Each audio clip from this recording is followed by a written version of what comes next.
Hello. তো একটা সহজ ম্যাগি বানানোর পদ্ধতি এখানে আমি দিয়ে দিয়েছি আলু, পেঁয়াজ, লঙ্কা। আপনাদের পরিমাণ মতন কেটে একটু ভাজা ভাজা ভাজা ভাজা ভাজা করে নেবেন। দেন কী করবেন, ম্যাগিটা সেদ্ধ করে এরকম গোল একটা দলা হয়ে যাবে, ওটাকে সেই আলুর মধ্যে দিয়ে এদিক ওদিক নাড়াচাড়া করলেই আপনার ম্যাগি ইজ রেডি। এবার ওটার মধ্যে আপনি চাইলে সোয়া সস দিতে পারেন, আমি দেইনি, আমি একটু সিম্পল করেছি। তার মধ্যে মশলাটাকে দিয়ে ভালো করে এদিক ওদিক সেদিক নাড়িয়ে নিয়ে প্লেটে সাজিয়ে ফেলুন, ব্যাস আপনার ম্যাগি ইজ রেডি।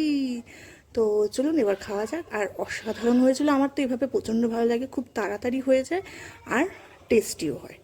তো চলো আজকের মতো টাটা। চ্যানেলটাকে সাবস্ক্রাইব করে দেবে আর লাইক কমেন্ট শেয়ার করে দেবে।